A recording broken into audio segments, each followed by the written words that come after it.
Your Chargers versus Steelers game recap. The Bolts would secure a 25-10 win over the Steelers in what was a big statement game in my opinion. The offensive line stinks, everybody's hurt, but we found a way to win anyway. And now at 7-3, the Bolts will have improved their playoff odds to 87%. Momentum is certainly building. It all started with Justin Herbert, in my opinion, stabilizing the offense. Herbert was calm, cool, collected, and would throw for 220 yards and a touchdown, adding a handful of scrambling yards, and his weapons like Ladd McConkey certainly delivered as well. 4 catches, 107 yards, with a gorgeous touchdown just before halftime. McConkey's really starting to look like that alpha receiver again. And the first quarter was a real snoozer. Minimum points, momentum was hard to find for both teams. I think it was Ladd's spark that really kicked off this offense and ultimately helped us gain momentum. Kamani Vidal also chipped in a lot now in the run game. Kind of shocking considering the Steelers' good run defense, but he ran like a bulldozer. 95 yards and a touchdown against a tough Steelers front. He gave this team the toughness and balance we needed to close this thing out. That's a Jim Harbaugh football team. And the offensive line, our biggest concern coming into this one, all I can say is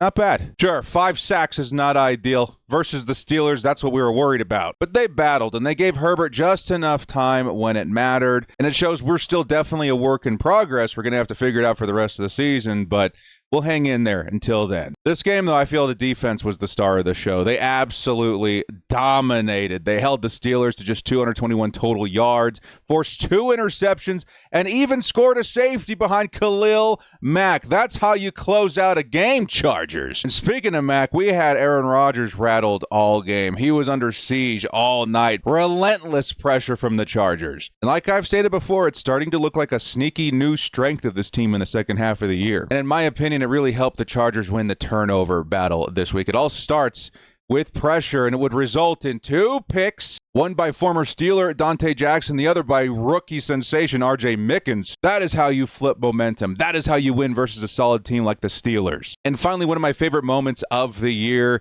Chargers fans witnessed Keenan Allen haul in his 956th catch as a Charger, cementing him as the new franchise leader passing Antonio Gates. He's now forever a Chargers legend. Ultimately, this game was a display of elite coaching. Jim Harbaugh's game plan was masterful. Run the ball, try and protect Herbert best you can, and let that defense eat. It shows me that even with all the injuries and the poo-poo offensive line, we got a coach that knows how to win. Man, was this a statement win for your Los Angeles Chargers.